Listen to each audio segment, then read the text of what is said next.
교재 28페이지를 보겠습니다. 예수님께서는 작은 자를 실족하게 하지 말라 하시며 형제가 죄를 범하면 경고하고 회개하면 용서하라고 가르치십니다. 사도들이 믿음을 구하자 겨자씨 하나일 만한 믿음도 큰 결과를 가져올 수 있다고 말씀하십니다. 그리고 종은 주인의 명을 수행하는 게 당연하다고 말씀하십니다. 예수님께서는 예루살렘으로 가시던 중 나병 환자 10명을 고쳐주시는데 그중 한 명만 하나님께 영광을 돌리러 나옵니다. 이후 하나님의 나라가 어느 때 임하겠느냐는 바리새인들의 질문에 예수님께서는 하나님의 나라는 너희 안에 있다고 하시며 제자들에게 주의할 사항을 말씀해 주십니다. 오늘도 계속해서 예수님의 가르치심이 나옵니다. 앞부분에는 작은 자 하나에게도 실족치 말아라, 실족치 말게 하라. 믿음 생활을 하는 제자들, 오늘로 하면 우리에게 하나님 아들 예수님께서 주시는 귀한 교훈이 많이 들어 있습니다.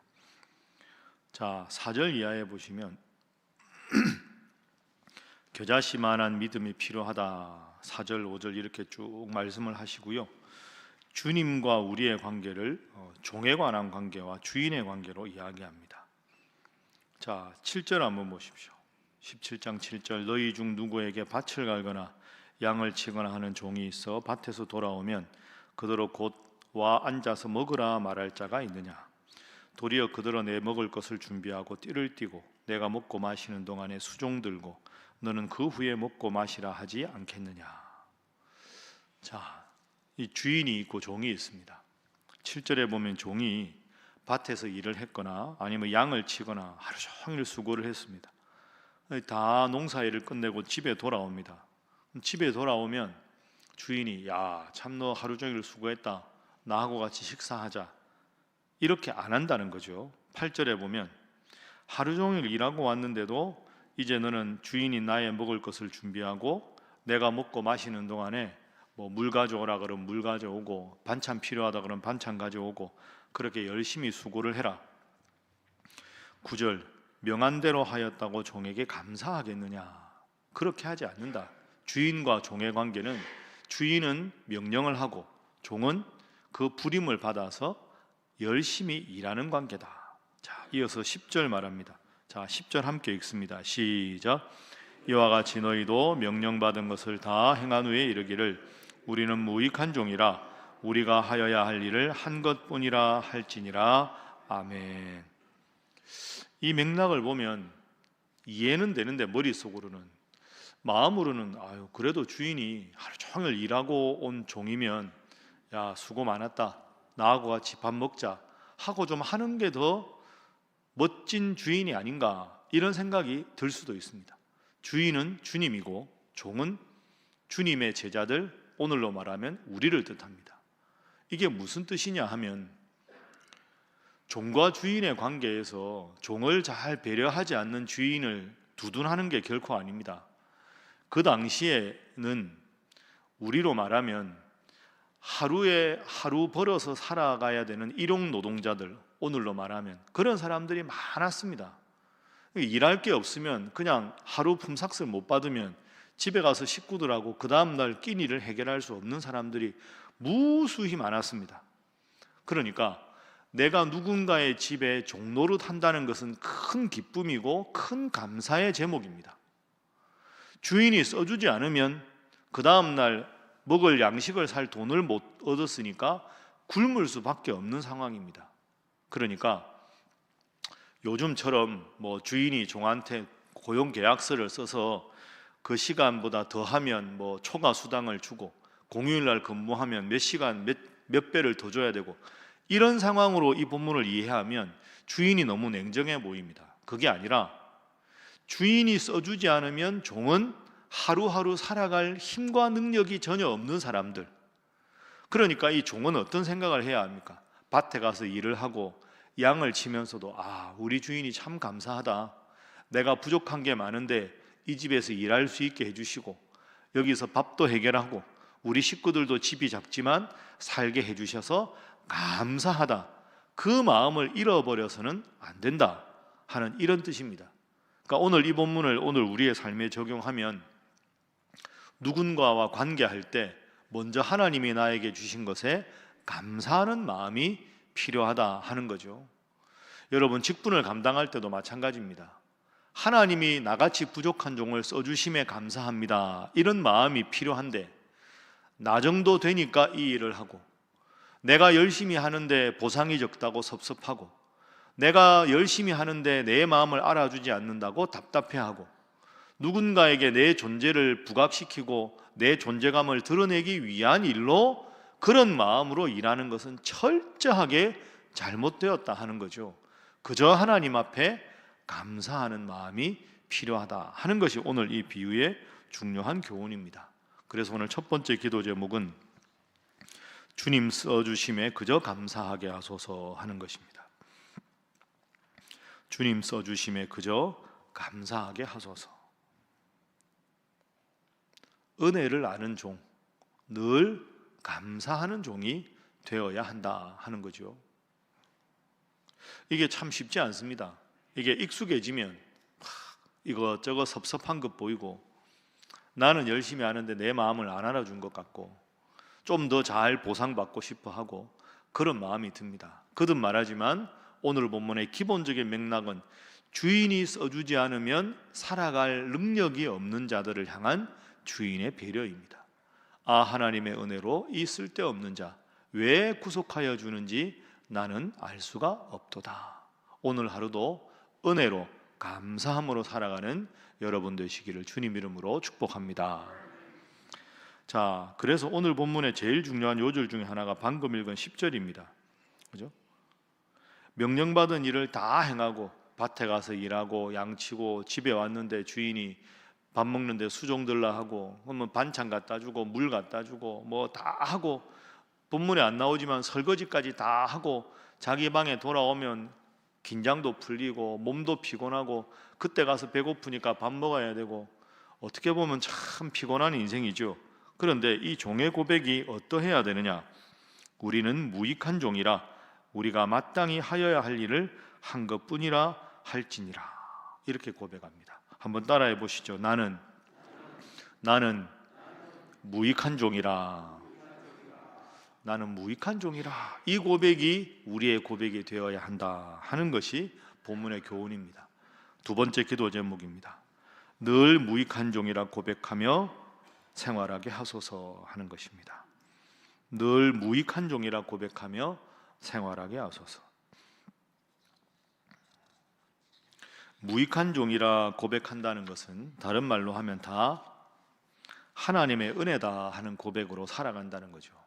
하나님의 은혜다. 모든 것에 하나님의 은혜라고 고백하는 것, 이것이 필요합니다. 그 한국교회 우리 교단의 신앙의 선배 목사님 중에서 후배 목사님들에게 참 존경받는 여러 목사님이 있는데요, 그 중에 청량리 중앙교회 임택진 목사님이라고 계십니다. 아주 존경받는 목사님이시고 그분의 제자들이 지금 참 목회를 잘하십니다. 여러분, 그분이 얼마나 목회를 잘했느냐, 뭐 저도 앞으로 이제 여기 있다가 은퇴를 하겠지만 그건 그분 밑에 목회자들이 얼마나 훌륭하게 목회하는가, 그 열매를 보면 알 수가 있죠. 그분이 교단 총회장도 하시고 신학교 학생들도 가르치시고 참 훌륭한 분이었는데, 이분의 그 일화가 하나 있습니다. 이분이 그 교회에서 오래 계시다가 원로 목사님 되시고 교계에 얼마나 유명한 분입니까? 그런데 이분이 은퇴할 때 그 교회 마지막 오는 날 아닙니까? 수십 년 목회하시고 마지막 그분 은퇴하시는 원로 목사 추대하는 날이니까 다들 얼마나 섭섭해 하시겠습니까? 아유, 저 목사님 언제 또 뵙나 이렇게 생각하는데, 그분이 딱 나와서 수십 년 목회한 교인들에게 그 할 말이 많을 텐데 딱 한마디 했습니다. 그분의 잊을 수 없는 10초 은퇴사입니다. 마지막 은퇴하는 은퇴사가 10초였습니다. 그 10초가 뭐였느냐? 이 10절입니다. 딱 나와서 마지막에 무슨 말씀 하실까? 이와 같이 너희도 명령받은 것을 다 행한 후에 이르기를 우리는 무익한 종이라 우리가 하여야 할 일을 한 것뿐이라 할지니라. 딱 이거 읽으시고 고개 딱 들고 무익한 종은 물러갑니다 하고 딱 인사하고 가셨습니다. 여러분, 그게 쉽지 않습니다. 그렇죠? 뭐 그게 짧았다 길었다가 중요한 게 아니라 제가 배우고 싶은 건 저는 무익한 종입니다. 그 할 말 많을 텐데 하나님께서 모든 것을 하게 해주셨는데 제가 무슨 더 할 말이 있겠습니까? 그저 써주심에 감사합니다. 저는 무익한 종입니다. 제가 잘한 게 많다고요? 아닙니다. 마땅히 해야 할 일을 한 것뿐입니다. 안 나오지만 이런 말 아니겠습니까? 제가 부족한 게 많았습니까? 여러분, 하나님 앞에 죄송합니다. 제가 잘한 것은 하나님 은혜고 부족한 것은 덮어주십시오. 그게 무익한 종이라는 한마디에 담긴 소중한 뜻 아니겠습니까? 여러분, 자기 스스로를 공치사하는 것, 그 바람직하지 않습니다. 저나 여러분이나 다 하나님 은혜로 이 일을 하지, 은혜 아니면 우리가 어떻게 오늘도 이 새벽에 나오겠습니까? 그저 다른 분들이 여러분에게 칭찬하고 잘해도, 물론 여러분 스스로에게 몰라도 다른 분들에게는 격려 많이 하고 칭찬 많이 해주십시오. 1년간 열심히 하고 임원으로 그만두시는 분들 수고했다고 격려해 주시고, 이제 연말인데 서로가 서로에게 격려하는 거 참 중요합니다. 격려 많이 하십시오. 그러나 스스로에게는 그런 격려를 받아 마땅한 사람이라고 생각하지 마시고 늘 하나님 은혜입니다. 저는 무익한 종입니다. 이렇게 고백해서 잘된 것은 하나님께 영광을 돌리고 부족한 것은 기도 가운데 개선해서 하나님 앞에 정말로 귀하다, 참 기쁘다, 내가 너를 보니 내 마음에 합한 자다, 그렇게 칭찬받는 여러분 모두가 되시기를 주님 이름으로 축복합니다. 그래서 오늘 10절 말씀을 꼭 기억하시고요. 자, 이어서 11절 말씀부터 보겠습니다. 예수님께서 예루살렘으로 가실 때 사마리아와 갈릴리 사이로 지나가셨는데 한 마을에 들어가시니 나병 환자 10명이 예수님을 만납니다. 나병 환자는 그 과거의 번역에는 문둥병 이렇게 되어 있죠. 한센병, 요즘에 이렇게 말합니다. 이 나병은 그 당시에 병 중에서도 가장 하나님께 저주를 받은 사람이 걸리는 병이라고 생각했습니다. 다른 어떤 병보다도 더 사람들이 손가락질하는 그런 병입니다. 그런데 그 10명이 예수님을 만납니다. 11절에 우리가 본 대로 사마리아와 갈릴리 사이로 지나가셨다, 한 마을에 들어가셨다. 그러니까 아마도 이 마을 안에 사는 사람이 아니라 마을 안에는 문둥병자는 못 들어오게 하니까 이 10명이 저 마을에서 좀 멀찍이 있어서 자기들끼리 사는 거죠. 가족들하고 살지도 못하고. 그런데 예수님 온다는 소문을 듣고 10명이 나간 겁니다. 13절, 우리를 불쌍히 여기소서. 예수님께서 고쳐주셨습니다. 자, 14절 말씀 함께 읽습니다. 시작. 보시고 이르시되 가서 제사장들에게 너희 몸을 보이라 하셨더니 그들이 가다가 깨끗함을 받은지라. 아멘. 그들이 가다가 깨끗함을 받았습니다. 자, 몇 명이 예수님께 깨끗함을 받았습니까? 10명입니다. 그런데 15절, 16절, 자, 함께 읽습니다. 시작. 그 중에 한 사람이 자기가 나은 것을 보고 큰 소리로 하나님께 영광을 돌리며 돌아와 예수의 발 아래 엎드려 감사하니 그는 사마리아 사람이라. 아멘. 10명을 낫게 해주셨는데 9명은 다 돌아갑니다. 자세히 보면 가다가 깨끗함을 받은지라, 저절로 깨끗해졌네 생각하고 예수님이 탁 손을 대고 이렇게 안 했으니까 예수님이 고쳤다고 생각을 덜 해서 그런지 여하간에 예수님 명령대로 순종했을 때 기적이 일어났는데 9명은 다 갔습니다. 아마 헤어진 가족들을 만나러 갔든지 그렇겠죠. 그런데 한 사람만 돌아와서 예수님 발 아래 엎드렸다. 겸손을 뜻합니다. 그리고 그는 사마리아 사람입니다. 제가 보기에 이 사람은 정말로 사람들에게 손가락질을 많이 받았을 겁니다. 유대인이 아니고 사마리아 사람. 처음부터 북이스라엘이 갈라질 때부터 그 혼음을 하고 하나님을 안 섬기고 우상을 섬긴 가장 대표적인 도시가 사마리아 아닙니까? 그러니까 사마리아 사람은 손가락질 받는데 그 중에서도 나병 환자니까 가장 외롭고 소외된 사람입니다. 그 사람은 예수님께 와서 인사합니다. 예수님 발 아래 엎드려 감사하였다. 17절, 10사람 아니냐? 아합은 어디 갔느냐? 예수님께서 안타깝게 묻습니다. 그리고는 내 믿음이 너를 구원하였다. 자, 20절 21절 말씀도 함께 읽습니다. 시작. 바리새인들이 하나님의 나라가 어느 때 임하니까 묻거늘 예수께서 대답하여 이르시되 하나님의 나라는 볼 수 있게 임하는 것이 아니요 또 여기 있다 저기 있다고도 못하리니 하나님의 나라는 너희 안에 있느니라. 아멘. 자, 이 나병 환자를 깨끗하게 해준 사건과 바리새인들의 질문은 분위기가 달라집니다. 그죠? 그런데 왜 이 두 사건을 연결시켰을까? 21절 때문에 질문 많이 하시는데요. 하나님의 나라는 너희 안에 있다. 너희 안에 있다는 게 무슨 말씀인가? 우리 안에 하나님의 나라가 있다. 이 본문을 방금 이 나병 환자를 고쳐주신 사건과 생각하면, 자, 생각해 보십시오. 10명의 나병 환자가 예수님께 나왔습니다. 예수님께서 다 고쳐주셨습니다. 한 명만 예수님 발 아래 엎드려서 하나님, 그리고 예수님께 감사기도 합니다. 그리고는 내 믿음이 너를 구원하였다 하고 나서 예수님 이 말씀을 하십니다. 감사하는 마음에 하나님의 나라가 임한다는 겁니다. 더 정확하게 말씀드리면 이 고침받은 나병 환자는 내가 낳은 것이 주님의 능력이다 라고 고백한 겁니다. 그럼 이 사람 마음속에 지금 뭐가 가득 차 있습니까? 내가 낳은 것은 주님의 능력이다. 그럼 이 사람 마음 중심에는 누가 있다는 겁니까? 주님이 계시다는 거죠. 하나님의 나라는 너희 안에 있다 하는 말은, 하나님의 나라는 통치의 개념입니다. 내 마음의 주인이 누구인가? 내가 언제 어디에 있든지 주님을 내 마음속에 주인으로 삼고 말하고 행동하고 살아가면 하나님의 나라는 내 속에 있는 것이고, 내가 바리새인이고 대제사장이고 종교 지도자라 할지라도 내 마음 중심에 주님이 계시지 않고 온갖 욕심으로 가득 차 있으면 겉으로는 주님 나라가 임한 것 같으나 속으로는 주님 나라가 임한 것이 아니다. 그래서 주님의 통치가 내 마음에 임한 상태가 하나님의 나라다. 그리고 주님의 통치는 무엇으로 알 수 있느냐? 나병 환자처럼 주님 은혜 감사하고, 내가 낫게 된 것도 주님의 은혜고 내가 나된 것은 주님의 은혜라고 고백하는 속에 주님의 나라가 우리 속에 있는 것이다.